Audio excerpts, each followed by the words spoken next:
ఆ తాబోరు కొండ మీద, ఆ రూపాంతర కొండ మీద ఆయన రూపాంతరం చెందాడు. మత్తయి రాసిన సువార్త. దయచేసి కొన్ని మాటలండి, త్వరగా నేను చెప్పి ప్రార్థన చేస్తాను. మత్తయి రాసిన సువార్త 17వ అధ్యాయం 1వ వచనం నుండి కొన్ని వచనాలు తీసిన వారు చదవండి. 6 దినములైన తరువాత యేసు పేతురును, యాకోబును, ఆయన సహోదరుడిని యోహానును వెంట పెట్టుకొని ఎత్తైన ఒక కొండ మీదకి ఏకాంతంగా పోయి వారి ఎదుట రూపాంతరం చెందను. ఆ కొండ పేరు తాబోరు కొండ. చెప్పండి, ఆ కొండ పేరేంటి? తాబోరు కొండ.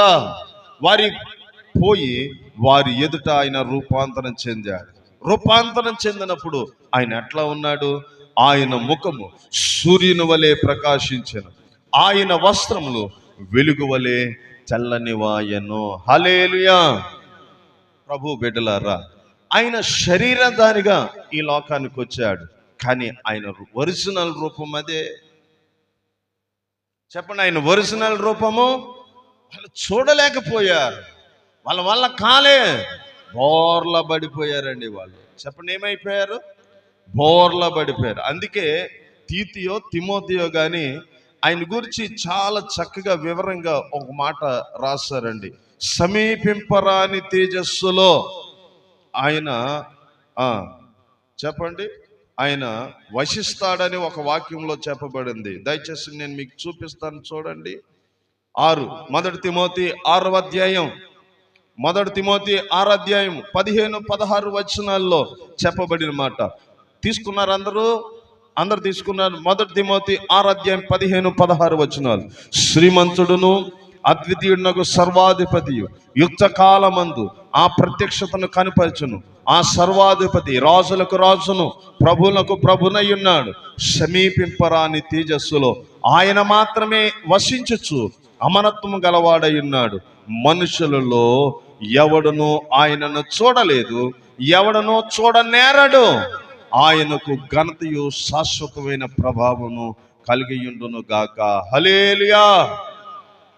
ఇక్కడ అంటున్నాడు పౌలు గారు తిమోతి, సమీపింపరాని తేజస్సులో ఆయన మాత్రమే వసించుచున్నాడు, అమరత్వం గలవాడై ఉన్నాడు, మరణం లేనివాడై ఉన్నాడు. మనుషులలో ఎవడునూ ఆయనను చూడలేదు, ఎవడు ఆయన చూడనేరు. మరి అందరూ అంటున్నారుగా, నాలాంటి దైవజనులు, మీలాంటి యేసయ్యను చూశాను అంటున్నారుగా. మరి ఎట్లా చూశారు వాళ్ళు?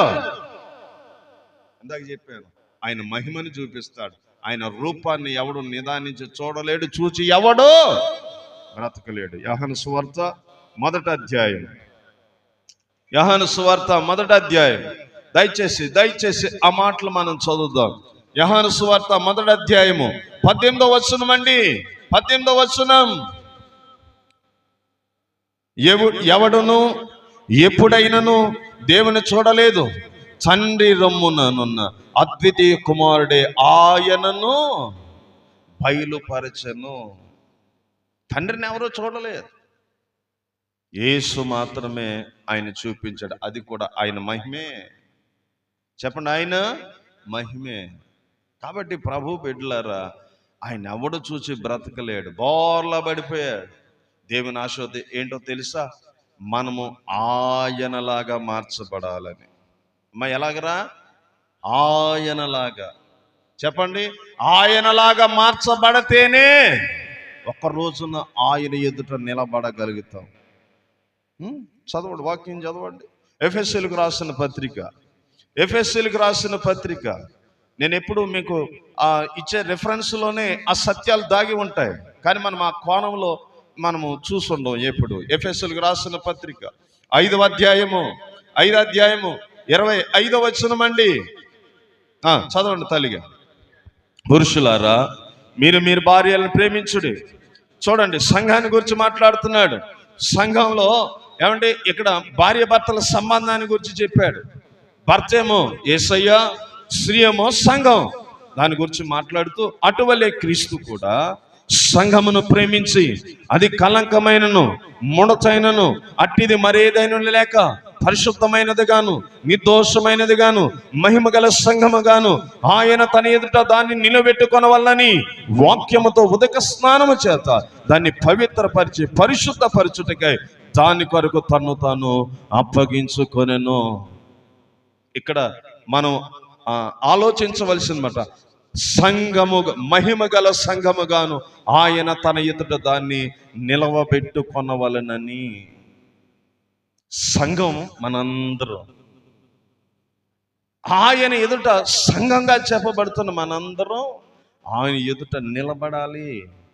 చెప్పండి, ఆయన ఎదుట నిలబడాలంటే ఆయన ఎలాగున్నాడో అలాగ మనం మార్చబడాలి. అమ్మ, మీకు అర్థమవుతుందా నేను చెప్పిన మాట? ఆయన ఎలాగున్నాడో అలాగ మనం మార్చబడాలి. ఆయన ఎంత మహిమ కలిగి ఉన్నాడో, ఎంత అమరత్వం కలిగి ఉన్నాడో, ఎంత సమీపింపరాని తేజస్సును కలిగి ఉన్నాడో, సేమ్ టు సేమ్ అదే రీతిగా మనం ఉండాలి. ఏ మాత్రం లోపం ఉండకూడదు. ఉంటే గనక ఆయన ఎదుట మనం నిలబడలేము. చెప్పండి, ఆయన ఎదుట నిలబడలేము. గత రాత్రి కూడా ఒక మాట చదివించాను చూడండి. లోక రాసిన సువార్త రాకడను గురించి చదివించాను. ఇప్పుడు మన అంశాన్ని బట్టి చదివిస్తాను చూడండి. లోక రాసిన సువార్త 21వ అధ్యాయము 34 నుండి 36 వచనాలండి. 34 నుండి 36 వచనాలు. మీ హృదయములను ఒకవేళ తిండి వలన, మత్తు వలన, ఐహిక విచారం వలన మందముగా ఉన్నందున ఆ దినము అకస్మాత్తుగా మీ మీదకి విరిగి వచ్చినట్టు రాకుండా మీ విషయమై మీరు జాగ్రత్తగా ఉండుడి. ఆ దినము భూమి అంతటా నివసించు వారందరి మీదకి అకస్మాత్తుగా వచ్చును. కాబట్టి జరగబో వీటినెల్లా తప్పించుకొని, ఈ మాట బాగా వినాలా, మనుష్య కుమారుని ఎదుట నిలబడుటకు శక్తి గలవారగునట్లు. ఎవరి ఎదుట నిలబడాలి మనం? మామ, ఎవరి ఎదుట నిలబడాలా? మనుష్య కుమారుని ఎదుట నిలబడాలి మనం. ఆయన ఎదుట నిలబడాలంటే ఆయన ఏమై ఉన్నాడో బోధించే నేనైనా, వాక్యం వింటున్న మీరైనా అదే ఉండాలి.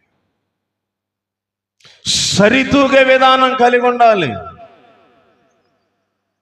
ఒక అబ్బాయికి ఒక అమ్మాయిని పెళ్లి చేయాలనుకున్నప్పుడు ఏం చూస్తారు? రెండు కుటుంబాల సమానత్వాన్ని, అబ్బాయి అమ్మాయి యొక్క సమానత్వాన్ని, సరితూగే విధానాన్ని చూస్తారు. ఒక అమ్మాయిని ఒక అబ్బాయికి చేయాలన్నా, ఒక అబ్బాయిని ఒక అమ్మాయికి చేయాలన్నా ఆత్మ సంబంధమైన విధానం కూడా అంతే. ఆయన వరుడు, నువ్వు వధువు. ఆయన ఎదుట నిలబడాలంటే, ఆయన పెళ్లి భార్యగా నీ ఉండాలంటే ఆయన ఎదుట ఆయన ఏమై ఉన్నాడో, ఎంత సుందరుడై ఉన్నాడో నువ్వు కూడా అంత సుందరవతివి కావాలి. ఆయన ఆల్రెడీ ఆయన సంఘాన్ని, ఆయన పెండ్లి కుమార్తెను పొగిడాడండి. చదువుతారా? చూడండి, సొలొమోను ద్వారా ఆ మాటలు రాయించబడ్డాయి. పరమగీతం ఒకసారి చూడండి. పరమగీతం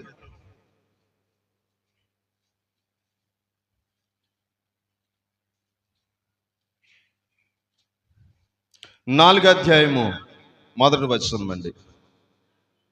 నా ప్రియురాలా. ప్రియురాలంటే ఎవరు అమ్మా? ప్రియురాలంటే ఎవర్రా? నువ్వు నేనే. చదువుతారా?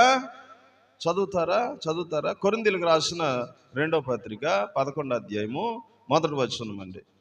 పౌలు గారు చెప్పిన మాట అండి. 2వ కొరింథీ 11వ అధ్యాయము 1వ వచనం అండి. 1వ వచనం.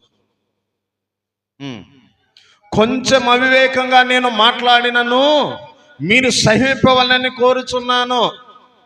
నన్ను గూర్చి మీరెలాగైనను, అంటే వాళ్ళ ముందే ఈయన చెప్పే మాటలు అవివేకంగా ఉంటాయని వీళ్ళు అనుకుంటారని అవహేళన చేస్తారు. ఇందాక పేతురు గారు మాట్లాడాడు కదా సంఘంతో, అట్లాగా అనుకుంటారేమని ఈయన ముందుగానే చెప్పేస్తున్నాడు. ఎందుకంటే చెప్పే విషయం అంతగా గ్రహించే రీతిగా, స్వీకరించే రీతిగా ఉండదేమని ఈయన ఆలోచన, దైవజనుడి ఆలోచన. నేను కొంచెం అవివేకంగా నేను మాట్లాడినా మీరు సహించాలని కోరుచున్నాను. నన్ను గూర్చి మీరెలా అయినా సహించుడి. దేవాశక్తితో మీ ఎడల ఆసక్తి కలిగి ఉన్నాను. ఎందుకనగా పవిత్రురాలైన కన్యకగా ఒక్కడే పురుషునికి అనగా క్రీస్తుకు సమర్పింపవలనని మిమ్మను ప్రదానం చేసి తిని. కొరింథీ సంఘంతో అంటున్నాడు, మీరు కన్యక. చెప్పండి, మీరెవరు? కన్యక. మిమ్మల్ని క్రీస్తుకి ప్రదానం చేసి తిని. అంటే యేసయ్య ప్రియురాలు సంఘం. అమ్మ చెప్పండి, యేసయ్య ప్రియురాలు మిమ్మల్ని ప్రదానం చేసి తిని. ఎప్పుడైంది మీకు ప్రదానం? ఎప్పుడైతే యేసయ్యను సొంత రక్షకునిగా అంగీకరించి మారు మనసు పొంది మనం బాప్తిసం తీసుకున్నామో, బిడ్డలారా వినండిరా, అప్పుడే యేసయ్యతో మనకి ప్రదానం చేయబడి. చేసింది ఎవరు అంటే నీ దైవజనుడే. దేవాశక్తితో ఆసక్తి కలిగి ఉన్నాను. దేవునికి ఎంత ఆసక్తి మీ మీద ఉందో అంత ఆశ నాకుంది. పవిత్రురాలైన కన్యకునిగా మిమ్మల్ని క్రీస్తుకు ప్రదానం చేసి తిని. ఆ సంఘాన్ని గూర్చి, ఆ ప్రియురాలను గూర్చి ప్రియుడు ముందుగానే వర్ణిస్తున్నాడండి.